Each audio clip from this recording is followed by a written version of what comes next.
Un cordial saludo a todos los oyentes de Radio María. Un día más, con la gracia del Señor, proseguimos el comentario del Catecismo de nuestra Madre la Iglesia. Y entramos dentro de la explicación del séptimo mandamiento en la que nos encontramos en un apartado que tiene como título el respeto de las personas y de sus bienes. El apartado anterior tenía el título el destino universal y la propiedad privada. Ahora damos un paso más, el respeto de las personas y de sus bienes. Comienza a partir del punto 2407, que hoy nos centramos en comentar. Lo leo primeramente seguido, que no es muy largo, y luego lo vamos desglosando. En materia económica, el respeto de la dignidad humana exige la práctica de la virtud de la templanza para moderar el apego a los bienes de este mundo, de la justicia, para preservar los derechos del prójimo y darle lo que es debido, y de la solidaridad, siguiendo la regla de oro y según la generosidad del Señor, que siendo rico, por nosotros se hizo pobre, a fin de que os enriquecierais con su pobreza, en 2 Corintios 8:9. Bueno, primera afirmación de este punto 2407. Dice, en materia económica, el respeto de la dignidad humana exige, bueno, primeramente es caer en cuenta que la materia económica, como otras muchas materias también de la vida humana e incluso materias científicas, están también sujetas, no se pueden desligar, como a veces equivocadamente pensamos, las materias técnicas no pueden estar sustraídas de los valores morales. Digo esto porque, claro, parece que en el tema de economía, yo creo que la mentalidad lo tiende a aceptar más fácil, ¿no? Que la economía tiene que estar ligada a unos valores éticos o morales. Pero es que está muy extendido eso de que, claro, vamos a ver, las ciencias tienen su autonomía, ¿no? Y entonces no se puede mezclar la moral con las materias científicas. Entonces la química es la química, ¿no? Y la física es la física. Y entonces no se puede pretender moralizar en temas de física, hay que darle la plena autonomía a las ciencias, especialmente a las ciencias experimentales, matemáticas, etcétera. Y eso no se puede mezclar con la moral o con la ética. Eso es mezclar el tocino con la velocidad. Esto está muy extendido. Y además, en esa división que hacemos, ¿no?, entre ciencias y letras, el saber humano lo hemos tendido a dividir entre ciencias y letras. Y las letras son las humanidades, ¿no? Y las ciencias es más, digamos, lo más experimental, ¿no? Entonces, claro, como las ciencias es lo más experimental, eso es de laboratorio, eso es, digamos, de cálculo matemático. Ahí no se puede eso mezclar con cuestiones morales o éticas o tal.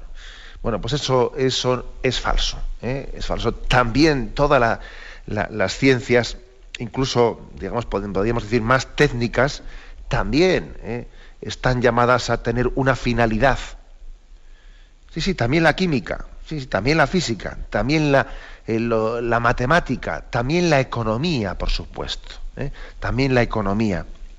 La ciencia no es por la ciencia, no es ciencia por la ciencia, no es ciencia para el hombre, ciencia para el hombre. Por eso es un peligro muy grande el invocar, ¿no?, pues el que en temas de economía es que las leyes económicas dictan esto, con lo cual nosotros no tenemos nada que decir, no podemos decir nada, porque son las propias leyes económicas, como si la economía fuese una especie de algo sustraído, ¿no?, sustraído a la ética, y eso es la ciencia sin conciencia es un peligro. Eso lo dijimos en su momento, y pues referido a otras cosas. Hablamos de ciencia sin conciencia como un peligro cuando hablamos del tema de la genética, o por ejemplo, fijaros lo que es una bomba de hidrógeno. Sí, científicamente será un adelanto, pero es que es una ciencia sin conciencia. La ciencia sin conciencia es un peligro. Y eso que dijimos en su momento, cuando hablamos del 5.º mandamiento, cuando hablamos del 6.º mandamiento, también lo volvemos a decir en el 7.º mandamiento. También la materia económica está hecha, no es un montón de cálculos cálculos científicos ciegos, no, sino que están hechos por el hombre y para el hombre. Y por lo tanto, la ciencia no tiene que sustraerse a una orientación moral. No, ya me están aquí moralizando, es que la economía es la economía, los números son los números. Sí, ya, pero los números están hechos por el hombre y para el hombre.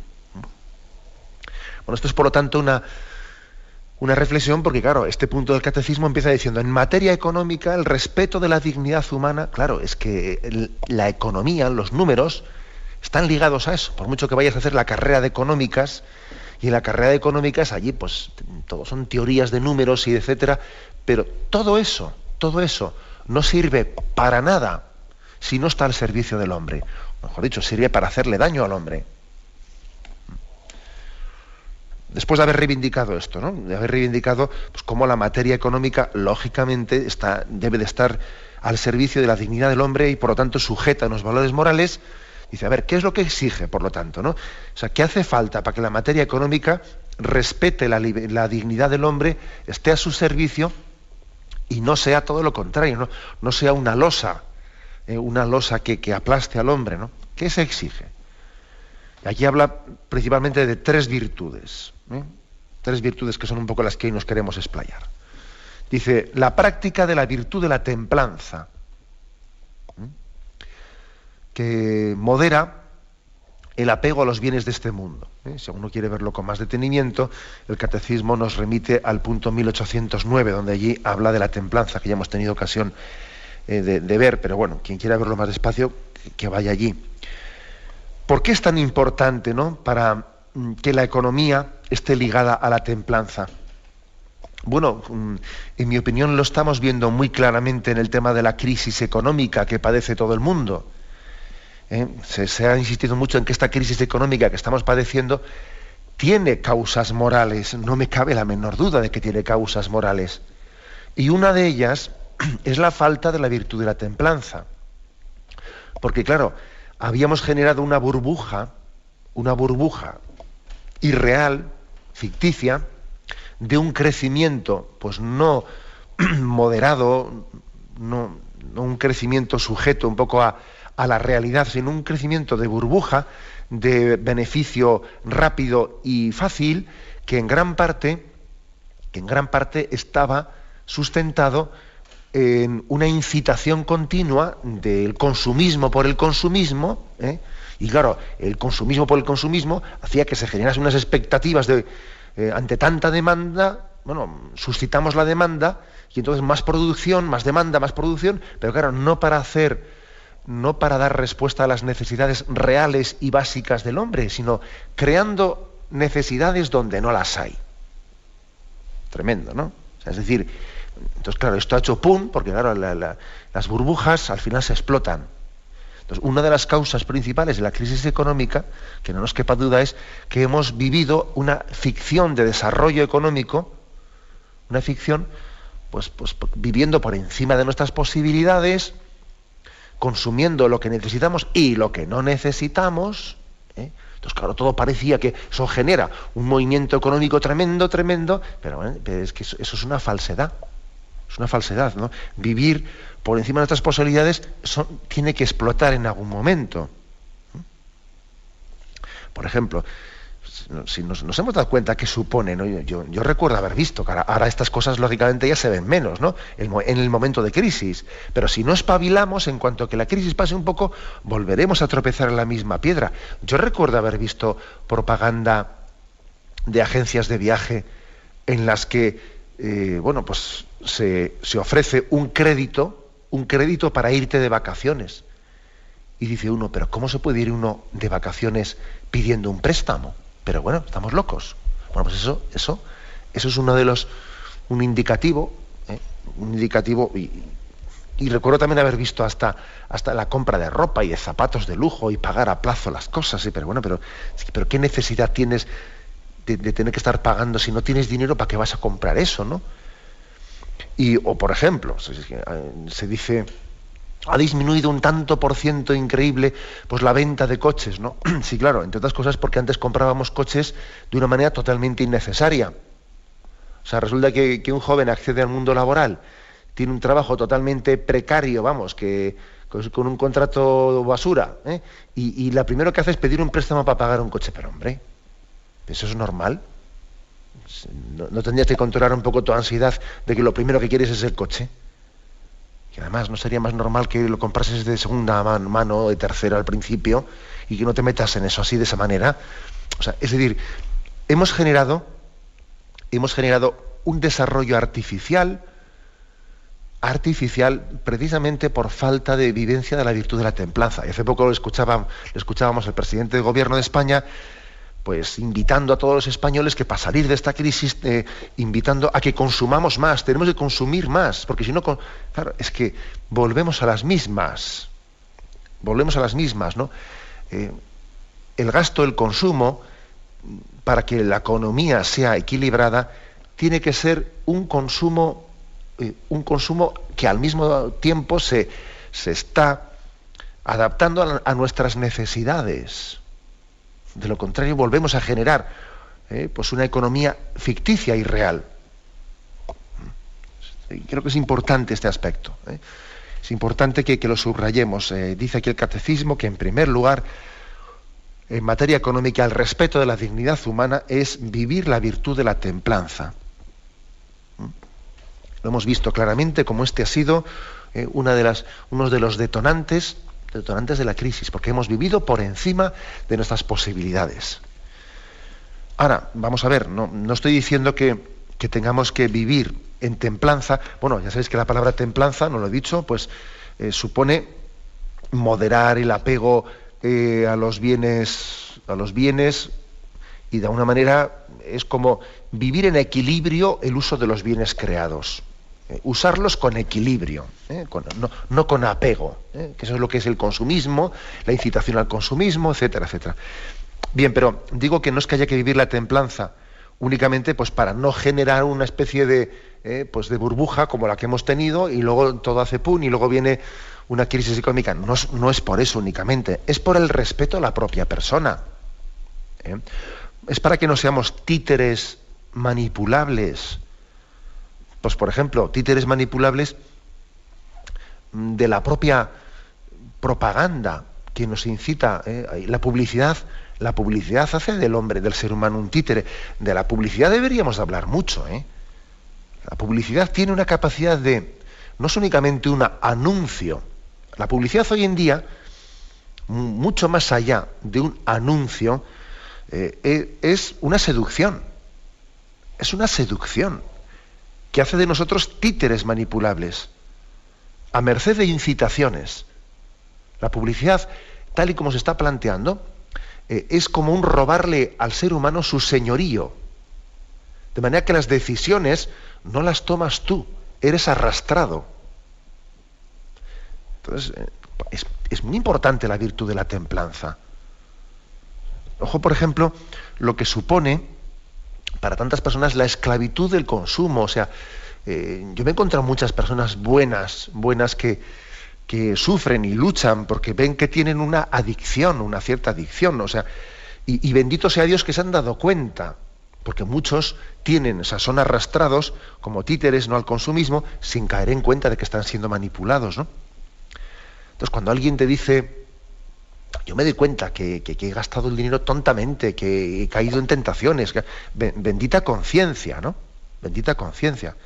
Hablamos mucho de cómo, por ejemplo, Internet, lo hemos hablado en el tema del sexto mandamiento, cómo Internet genera esclavitudes, pues por ejemplo con la pornografía, pues por esa proximidad de la atracción que tiene la imagen y cuántas esclavitudes hay de personas que ven que Internet para ellos es una especie de pues de un pozo, ¿no? que les tiene sujetos y no soy capaz de. Bueno, algo parecido pasa a otras personas con las tarjetas de crédito, porque me veo con una tarjeta de crédito y entonces, claro, como es una especie de dinero de plástico, casi no me doy cuenta de lo que estoy gastando y es una adicción. Entonces, digamos que la templanza la invocamos no únicamente pues para que desarrollemos una economía equilibrada, equilibrada, austera, y no con unos desarrollos así en momentos determinados fulgurantes, ¿no? Claro, nos hemos creado un modelo de economía en el que como la bolsa tiene que subir muchísimo, muchísimo, claro, para que la bolsa suba muchísimo, y si una empresa no puede decir en su cálculo de resultados que ha aumentado un 35% los beneficios, pero ¿cómo un 35%? Pero eso es normal que una empresa aumente un 35%, como hemos estado acostumbrados a estas cosas, ¿eh? Hemos estado acostumbrados a que la bolsa te suba un 35%, a que un banco de repente tiene un aumento de beneficios con respecto al año pasado de un 50%, y uno dice, pero eso no es normal. Y ese tipo de crecimientos están cimentados en la falsedad, en la mentira, en la burbuja. Entonces, insistamos, la templanza es necesaria para que las cosas sean reales y no ficticias. Y no burbujas. La templanza, es decir, un consumo adaptado a mis necesidades. Y no crear necesidades donde no las hay para generar consumos para que después una empresa se forre y suba la bolsa. Que estamos dando la vuelta al calcetín, ¿no? Pero además de eso, por propio respeto a nuestra persona, porque no somos títeres manipulables a merced de incitaciones, ¿no? Porque lo más hermoso que tiene el hombre es su propia persona, y no es todo ese mundo de consumismo que parece que tiene que vestir de esta manera, viajar a no sé qué sitio, hacer esto, pues para ser alguien. No, mire usted, yo soy alguien sin necesidad de que usted me tenga que decir cómo me visto, ni a dónde viajo. Por propia dignidad, por autoestima, ¿no? Por caer en cuenta de que Dios nos ha hecho con capacidad de amar y ser amados, ¿no? Por eso tenemos que vivir la virtud de la templanza. Esta es, por lo tanto, la primera virtud, que nos recuerda el catecismo para que la materia económica sea desarrollada en respeto de la dignidad humana. Tenemos un momento de reflexión. Escuchan el programa Catecismo de la Iglesia Católica con Monseñor José Ignacio Munilla. Continuamos el punto 2407. Decimos aquí que en materia económica el respeto de la dignidad humana exige 3 virtudes. La primera, que ya la hemos explicado antes, la templanza. La segunda dice, la justicia. O sea, el respeto a la dignidad humana requiere la justicia para preservar los derechos del prójimo y darle lo que es debido. Bueno, eso parece que lo entendemos en teoría con bastante claridad, ¿no? Se nos remite aquí también a un punto anterior en el que se explicaba qué es la virtud de la justicia con más detalle, el punto 1807. La justicia es la virtud moral que consiste en la constante y firme voluntad de dar a Dios y al prójimo lo que es debido. Y luego dice, para con los hombres, la justicia dispone a respetar los derechos de cada uno y a establecer en las relaciones humanas la armonía que promueve la equidad, respeto a las personas y al bien común. Me quiero fijar yo en esto. Me quiero fijar de que aquí se entiende cuando el catecismo dice, vamos a ver que la materia económica, para que respete la dignidad humana, tiene que preservar la justicia. Yo creo que aquí, lo dice aquí explícitamente, ¿no? No se trata únicamente de respetar los derechos de cada uno. La persona es sujeto de derechos y de deberes. Luego, uno tiene que partir de eso, de que la persona con la cual yo estoy entablando unas relaciones económicas es sujeto de derechos y de deberes, no es alguien que yo uso, no es un objeto de uso, es un sujeto de derechos y de deberes, ¿no? Y por lo tanto, para todo ese sentido de respeto. Y además dice, para que eso quede claro y para que no sea una relación fría, contractual, como si yo me estoy relacionando más que con una persona, con un abogado, porque parece que cuando hablamos de estos términos de justicia, derechos y deberes, es como si estuviésemos hablando casi, hable usted con mi abogado, que hablen los dos abogados entre ellos y se pongan de acuerdo. Ya me entendéis un poco lo que quiero, un poco ridiculizar, ¿no? Quiero ridiculizar el concepto de justicia entendido así tan fríamente, como si fuese un diálogo de abogados que llegan a acuerdos. No, es que da un paso más, dice, y es que hay que establecer relaciones de armonía. Relaciones de armonía. Sin esas relaciones de armonía lo de la justicia es imposible, ¿eh? Eso de respetar derechos y deberes. Para eso hay que superar algunas mentalidades, ¿no? La mentalidad de ir de ganador por la vida, de triunfador por la vida. Cuando uno construye una vida, ¿no? unas relaciones sociales, pues que están sustentadas sobre una historia de vencedores y vencidos, de agraciados y de desgraciados, y uno es un triunfador, y eso es imposible. Eso está poniendo las bases, pues, de muchos conflictos, sin duda alguna. Tenemos que creer de verdad en que las relaciones de armonía son el único punto de partida desde el que se puede vivir la justicia. No basta con creer en que los abogados puedan ponerse de acuerdo, no. Hace falta relaciones de armonía. Cuando existe una percepción de que el otro ha ganado la partida y yo la he perdido, en mi interior estoy buscando el resarcimiento, a ver cuándo le doy la vuelta al asunto, a ver cuándo viene el día de la venganza.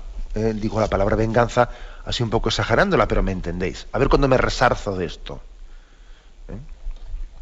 Entonces, ¿por qué? Porque hemos partido de no hacer unas relaciones de armonía entre nosotros, ¿no? Sino de que a ver quién ha ganado, quién ha salido ganando en este pacto, quién ha salido perdiendo, quién es el agraciado, quién se ha llevado la peor parte. Las relaciones de armonía son básicas, ¿no?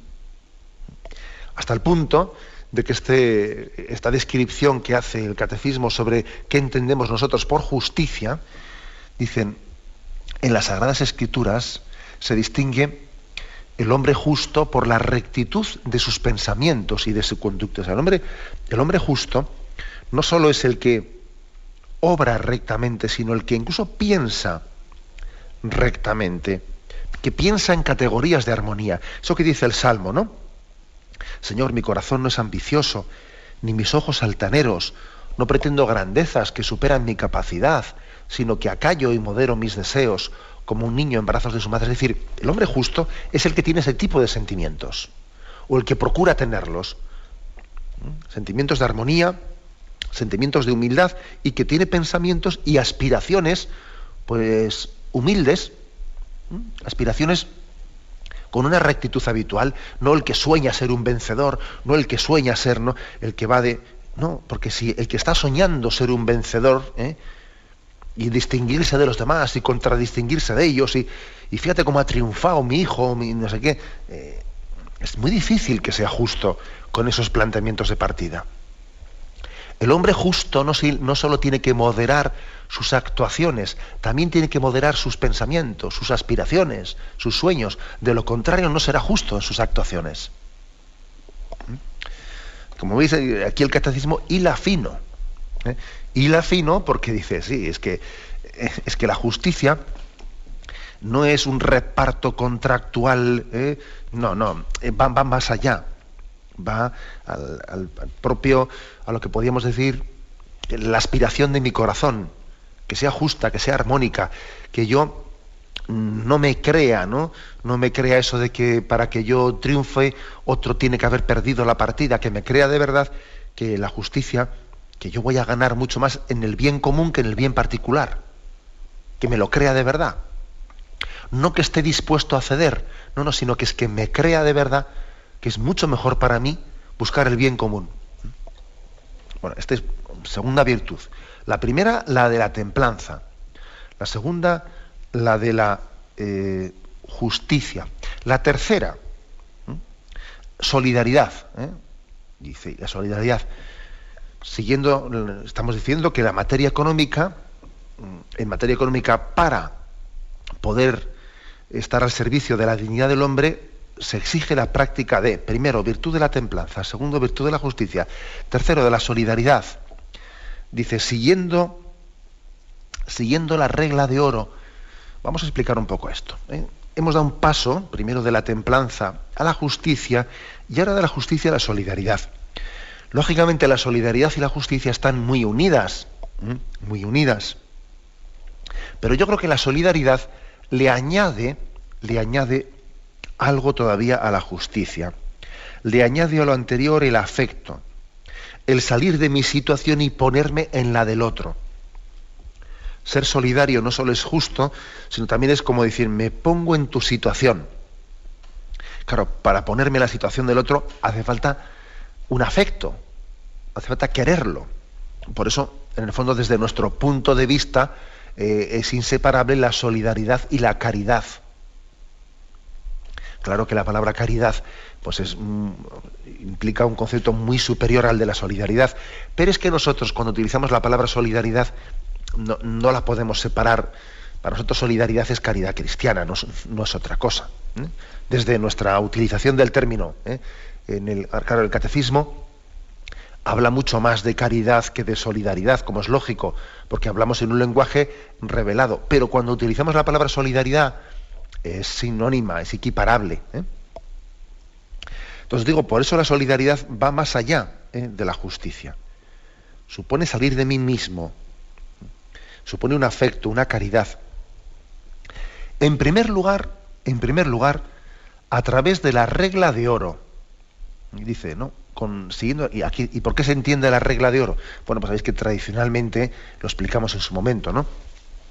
Pero la regla de oro hace referencia a esa ética de reciprocidad, reciprocidad que se puede expresar en el sentido negativo o en el sentido positivo. El sentido negativo es no hagas a otros lo que no quieras que te hagan a ti.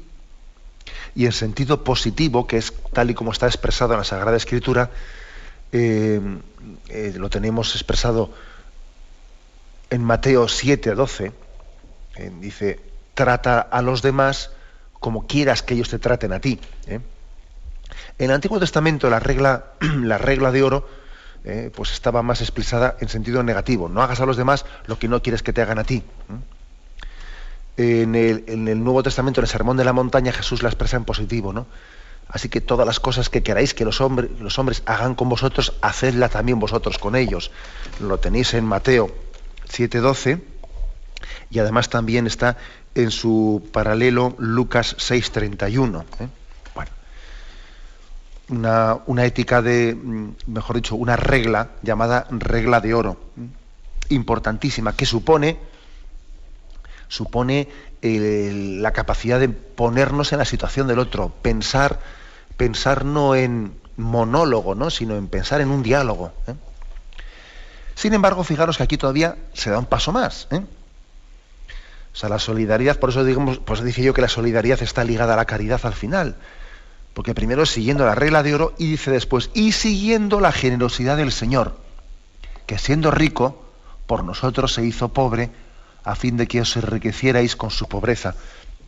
Claro, no hay mayor solidaridad que la que ha tenido Cristo con nosotros, que se ha hecho solidario hasta el punto de asumir nuestra condición humana. Es imposible que nosotros podamos llegar a tener un grado de solidaridad como el que Cristo ha tenido con nosotros, asumir nuestra condición, siendo así que Él ha tenido que, incluso como dice el cántico de Filipenses, ha tenido que despojarse de su condición divina. Es verdad que la encarnación, el Verbo no deja de ser Dios para hacerse hombre, pero sí se despoja en el sentido de que renuncia a ejercer, ¿no? A ejercer su divinidad, asumiendo nuestra condición pobre humana. Este es el ideal de la solidaridad. Fijaros bien que se está hablando de este ideal a la hora de entender qué virtudes tienen que regular la materia económica. Luego aquí nos lanzamos a la piscina y estamos hablando explícitamente de que la economía no puede funcionar de una manera humana y equilibrada si no existe también la virtud de la caridad entre nosotros. La economía tiene, por lo tanto, una finalidad de practicidad en nuestras relaciones humanas, pero también tiene una finalidad de ejercicio de la caridad, que es la vocación para la que el hombre ha sido creado. Entonces sería un error el decir, no, la economía es para otras cuestiones, prácticas, y luego la caridad es aparte de la economía. Es como si, sería un error decir, la caridad tiene que venir a arreglar lo que la economía ha estropeado. Y así vamos mal.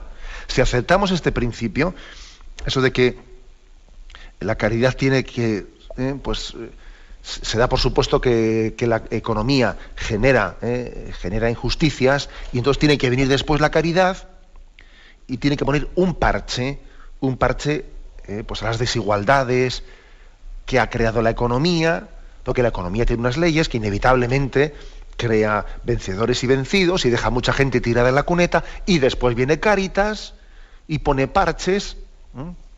Eso no lo podemos aceptar. Aunque en la práctica vemos que está siendo así, ¿verdad?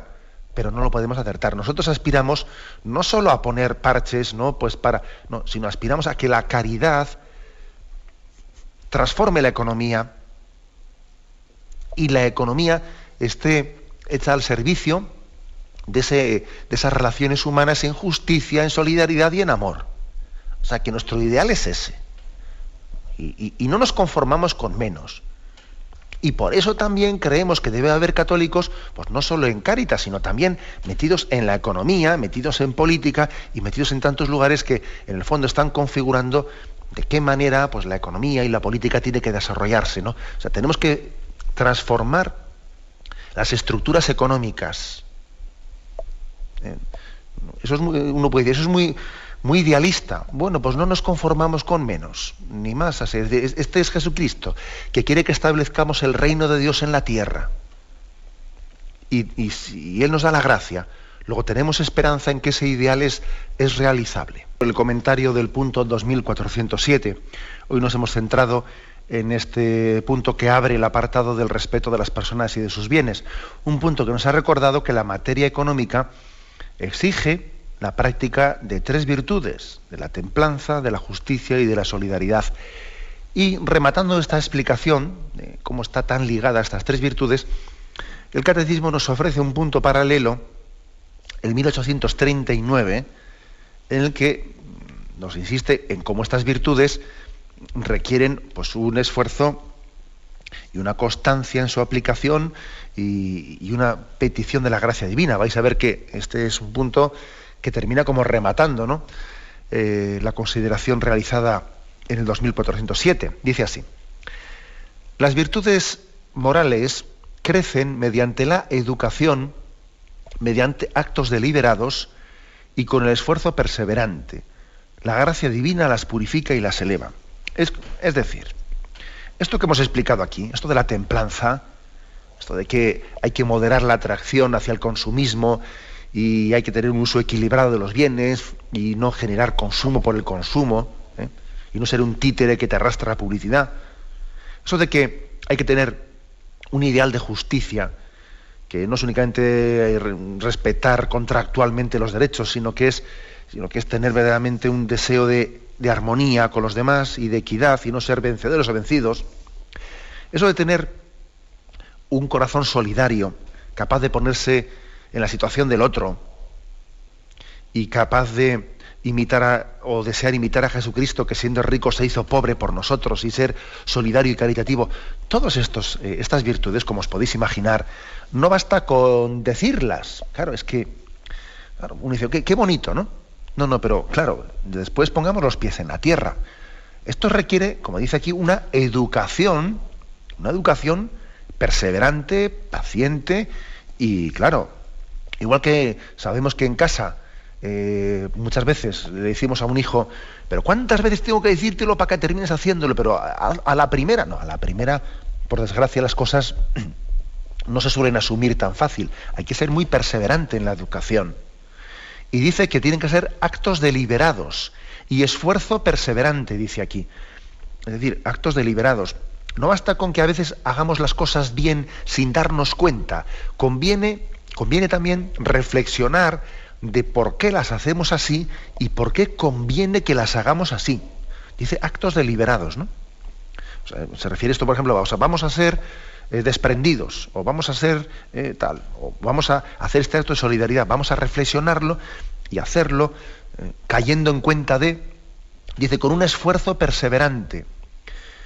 Pues porque para poder ir creciendo en solidaridad y en justicia y en templanza, no basta con hacer, o sea, algo que de vez en cuando salga de ti. Es que tienes que hacerte violencia también. Uno no crece, uno no es solidario si no se hace violencia y si no supera también su materialismo en la vida. Quiero decir que yo no creo que se puedan ejercitar bien las virtudes si no estamos violentándonos un poco a nosotros mismos. Porque claro, para poder ejercitar bien la generosidad, tendré que superar mi apego, mi tacañería, y mis apegos, porque yo me había hecho, y eso me costará. O sea, es decir, no pensemos que se pueden practicar bien las virtudes sin que nos cueste. Que a veces nosotros nos gusta hacer determinadas cosas, pero bueno, ¿no? Pues digamos, durante algún momento determinado, pues porque viene bien también practicar ese tipo de actos, al mismo tiempo que luego volvemos a lo contrario. Y claro, eso no vale para nada, o sea, vale para muy poco. Eso de que subo un escalón y luego lo bajo, ¿no? Un pasito para adelante, María, y 2 pasitos para atrás. No, así no avanzamos mucho. Aquí habla de esfuerzo perseverante en estas virtudes. Esfuerzo perseverante. Y supone, la hiere contra, supone una educación, dice Santo Tomás, que las virtudes crecen en la medida en que nosotros pongamos todos los talentos en juego, ¿no? O sea, por ejemplo, esto creo que lo explicamos en su momento cuando hablamos de las virtudes morales. Santo Tomás dice, es una manera de hablar, el ejemplo que voy a poner. Si yo tengo, por ejemplo, 5 grados de caridad, la única manera de que yo crezca en caridad es poniendo los 5 grados que tengo, poniéndolos en juego. O sea, en juego me refiero, o sea, utilizándolos. Si yo de los 5 grados que tengo únicamente utilizo 2 y dejo los otros enterrados, los talentos, lo que ocurrirá es que al poco tiempo, en vez de tener 5, ya tengo 4, tengo ya menos capacidad. O sea, en las virtudes crecen en la medida en que las pongo totalmente en juego, las hago trabajar plenamente. De lo contrario, voy bajando mi nivel de caridad, voy bajando mi nivel de templanza, voy bajando. Si yo no soy capaz de negarme caprichos, de vez en cuando, con cierta asiduidad, de decirme que no a esto, al otro que me apetece, aunque en teoría yo puedo dominar mis caprichos, si de hecho, de facto, no lo ejerzo, al final no puedo dominar mis caprichos. O sea, por eso dice aquí que las virtudes tienen que ser desarrolladas con un esfuerzo perseverante, con un esfuerzo constante, con actos deliberados, o sea, trabajando en esto, para ser templado, para ser solidario, para ser justo. Y después de haber subrayado esto, luego dice, y la gracia divina las purifica y las eleva. Es decir, que al final, pues no estamos hablando únicamente de un puro voluntarismo. Nosotros, en nuestra perspectiva de cómo se desarrollan las virtudes humanas, partimos de que Dios tiene la iniciativa y que es la gracia la que nos sostiene, la que nos acompaña. Luego, en todo momento, aunque hablemos de esforzarse y saber negarnos a nosotros mismos, etcétera, no lo hacemos como un puro voluntarismo, sino que en el fondo pedimos a Dios la gracia de ser austero, de ser templado, de ser solidario. Señor, te pido la gracia. Una gracia que me lleva a mí a esforzarme, ¿no? Que me permite luchar con el hombre viejo. O sea, esto es muy importante. Pido la gracia, Pido la gracia de ser generoso con los bienes materiales, de utilizarlos sin apegarme a ellos. Es una gracia de Dios que hay que pedirla. Una gracia, dice, que purifica y que eleva. Purifica porque todos nuestros deseos de una economía bien planteada y bien desarrollada y una utilización del dinero, pues siempre se nos ensucian las manos. Y dice aquí, hay que purificarse. La gracia nos tiene que purificar. Es casi imposible, o sin casi, es imposible que nuestra condición pecadora no nos ensuciemos las manos algo. Por eso dice purificación. Y segundo, dice que nos purifica y nos eleva. La gracia también eleva, es decir, hace que la utilización de nuestros bienes materiales, etcétera, la hagamos de una manera elevada en nuestros ideales para gloria de Dios. que al final sea la gloria de Dios la que nos mueva. Buscamos que Dios sea amado, que Dios sea glorificado, que Dios sea santificado, ¿no? O sea, que elevemos nuestros ideales, que en vez de tener pues unas perspectivas de a corto plazo, ¿no? Las tengamos puestas en la gloria de Dios, ¿no? Bueno, por lo tanto, ¿no? Hemos concluido este punto, el 2407, que nos habla sí, de esas tres virtudes que tienen que ser ejercitadas para que la economía, la materia económica, esté al servicio de la dignidad humana, la virtud de la templanza, de la justicia y la solidaridad, que tienen que ser desarrolladas, pero en este último momento hemos insistido en que no basta con decirlo, que hay que ser muy perseverante y muy constante en ejercitarnos en esto, en que lo fácil es apegarse. Acordaros de esa palabra de Jesús tan impresionante, ¿no? Qué difícil será a los ricos entrar en el reino de los cielos. Es como diciendo, qué fácil es que pasando el dinero por nuestras manos contamine nuestro corazón. Bueno, si Jesús dice palabras tan serias como esas, pues tenemos que ser nosotros constantes y perseverantes, como dice aquí, pues con actos deliberados, pidiendo la gracia divina que nos purifique y nos eleve en la utilización, pues o podríamos decir, en cómo estamos encaminando y qué caminos trazamos para nuestra economía, ¿no? y para la utilización del dinero. Lo dejamos aquí, continuaremos, si Dios quiere, en la explicación de este tema del séptimo mandamiento, pero ahora vamos a dar paso a la intervención de los oyentes. Podéis llamar para formular vuestras preguntas al teléfono 917 107 700, 917 107 700.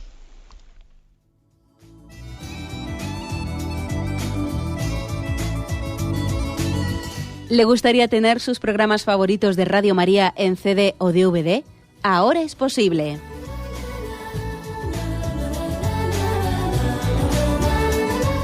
Le sugerimos que primero se informe en qué formato de audio lo puede escuchar en su equipo, DVD o CD, teniendo en cuenta que no todos los lectores de CD pueden reproducir el formato digital MP3 en el que enviamos nuestros programas. Y luego, si quiere en su casa esos programas que tanto le gustan, solo tiene que escribir una carta a Radio María, Paseo Lanceros 2, primera planta, 28024, Madrid, indicando si lo quiere en CD o DVD y cuántos programas. También le rogamos que escriba su nombre, dirección y no se olvide de facilitarnos un teléfono de contacto para cualquier duda que nos surja.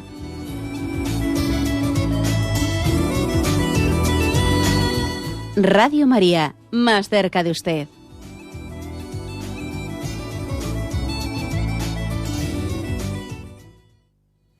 Escuchan el programa Catecismo de la Iglesia Católica con Monseñor José Ignacio Munilla. Sí, buenos días. ¿Con quién hablamos? Hola, buenos días, buenos padre. Días. Sí, le escuchamos. Adelante. Mire, quería preguntarle, no sé cómo hacer la pregunta, a ver si me entiende usted, lo intentaré hacer de una forma sencilla. Mire, yo quiero ayudar a los pobres, entonces muchas veces me veo como metida en un lío, porque le intento ayudar a una persona y la última que le intenté ayudar, por ejemplo, me pide hasta el punto que he tenido que cambiar de número de teléfono. Entonces yo nunca sé dónde están los límites, hasta dónde sabes tú que tienes que ayudar, porque siempre te parece que tú tienes más que esa persona, por ejemplo, entonces te sientes como en la obligación de darle, pero claro, tú tienes tu familia, yo tengo 6 hijos, no sé, padre, a ver si me ha entendido y me puede explicar. Sí. Gracias. Bueno, yo entiendo, claro, también es verdad que me imagino que su consulta también está ligada a situaciones concretas de esas personas que puedan también tener una especie de cierto abuso, porque es verdad también que una persona cuando se acerca a uno puede también verle diciendo, bueno, sé que tiene unos sentimientos determinados y entonces igual también puede pecar a alguien de abuso, ojo, cuando también se acerca pidiendo una ayuda, pues por hacerlo de manera desequilibrada, y si usted ha tenido que cambiar el teléfono de casa, pues me imagino que habrá habido también una situación de abuso grave, ¿no? O de estar también un poco violentando una intimidad, etcétera. O sea, creo que claro que el discernimiento de ese caso, pues para usted habrá podido ser doloroso, porque dice, bueno, no sé si en el fondo estoy como queriendo negar algo que el Señor quiera pedirlo, etcétera. Bueno, yo como siempre digo, Entiendo que puede haber dificultades para un discernimiento. Creo que es bueno que entre esa duda usted también tenga alguna acompañante no espiritual en el que pueda discernir casos concretos.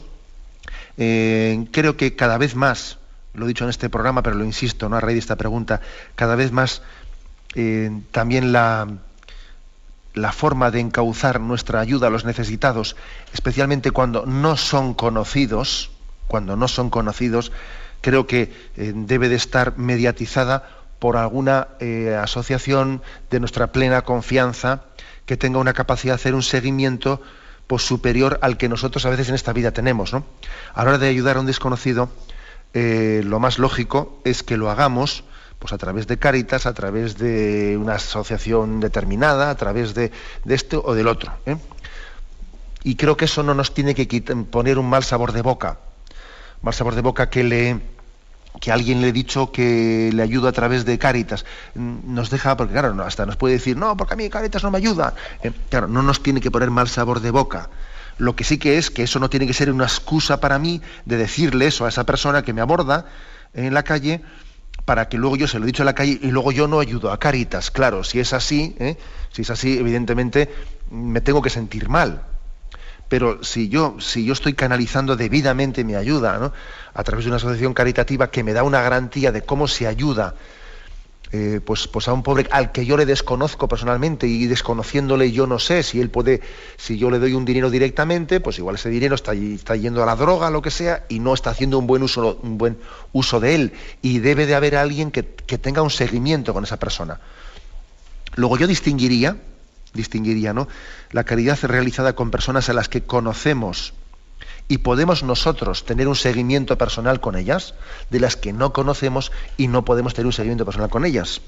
Creo que esta distinción pues es importante, porque estamos también viviendo la caridad en este mundo, en estas circunstancias concretas, pues que no son iguales que hace 5 siglos, ¿no?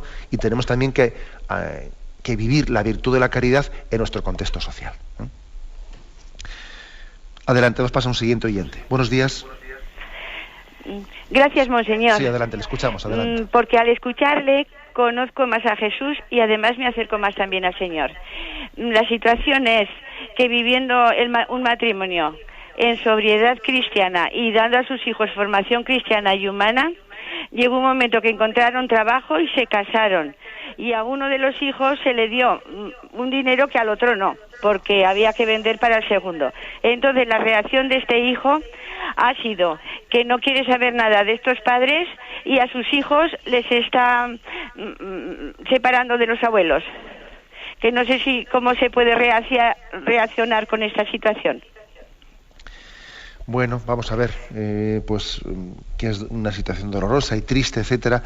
Yo creo que siempre es bueno buscar un cauce de diálogo, que si se hubiese roto lo que sea, busque usted también un cauce de diálogo. En cualquier caso, tal y como usted plantea el asunto, usted ha expresado, yo creo que con bastante sinceridad, el que sí que es cierto que hubo una distribución que no fue equitativa en el sentido del dinero, aunque parece ser que fue por alguna circunstancia transitoria, ¿no? Pues porque en un momento determinado había un bien que no podía venderse y entonces al otro hermano se le daba un dinero y el otro quedaría pendiente de dárselo al otro. Bueno, quiere decir que es importante también transmitir adecuadamente, etcétera, la decisión o la voluntad de una distribución equitativa.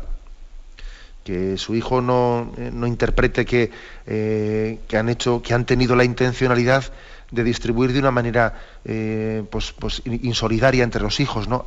Eso creo que es importante transmitírselo. No sé si se ha hecho suficientemente.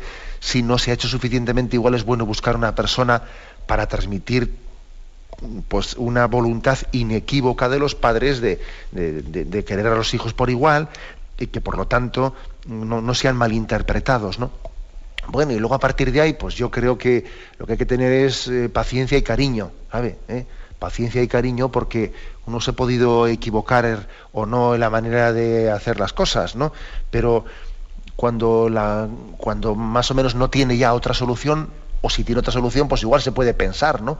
Pero si no tiene otra solución, lo que hay que hacer es expresarse pues yo diría con humildad, de cuál ha sido nuestra intencionalidad y hacer entender de que si nos hemos equivocado en el camino seguido, pues pedimos disculpas, ¿no? Y si algo es posible ser rectificado, pues lo rectificaríamos, pero sobre todo por encima del dinero, por Dios, ¿no? Por encima del dinero, entender que hay unas relaciones de amor paternofiliales que son inequívocas, ¿no?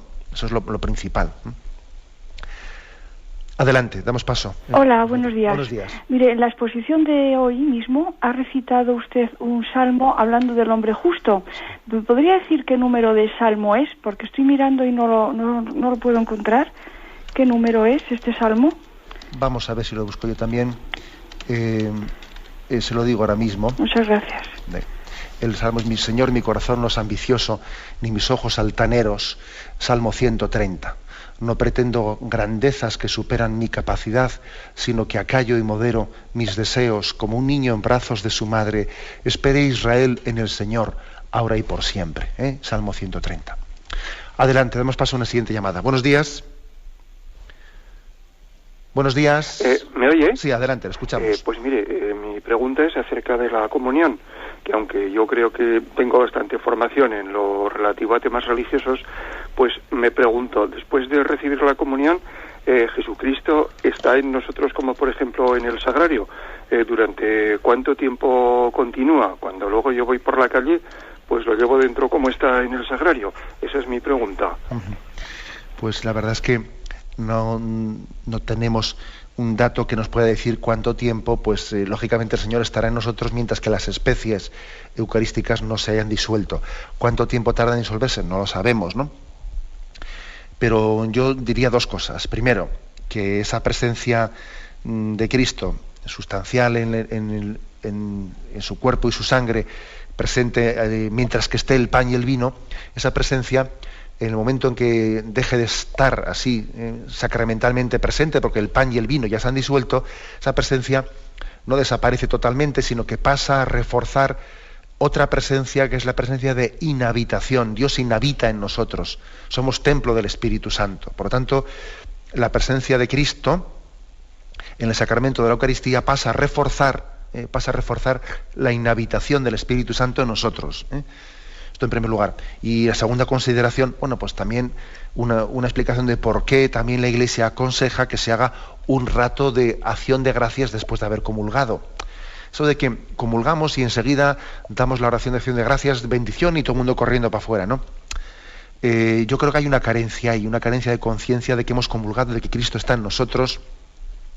No sé si sabéis esa anécdota de San Juan de Ávila, maestro y patrono de los sacerdotes españoles, que vio que un sacerdote celebraba así un poco con demasiada rapidez, y entonces después de terminar la misa salía rápidamente, salía y se iba a la plaza o a hablar o a donde fuere, y entonces mandó que 2 monaguillos revestidos con 2 candelabros encendidos le acompañasen al sacerdote por la plaza cuando salía recién haber terminado y recién haber comulgado en la Santa Misa. El sacerdote, que vio que dos monaguillos le acompañaban con las velas encendidas, se dio cuenta enseguida que el maestro Juan de Ávila, San Juan de Ávila, le estaba con ello llamando la atención de que acabas de comulgar y parece que te olvidas de que llevas a Jesús dentro de ti y sales por ahí corriendo enseguida. Es un detalle, pues es una anécdota de la historia nuestra, de nuestro siglo de oro, en el que también maestro Juan de Ávila nos recordaba la importancia de vivir intensamente la presencia de Cristo en nosotros. Tenemos el tiempo cumplido. Me despido con la bendición de Dios Todopoderoso, Padre, Hijo y Espíritu Santo. Alabado sea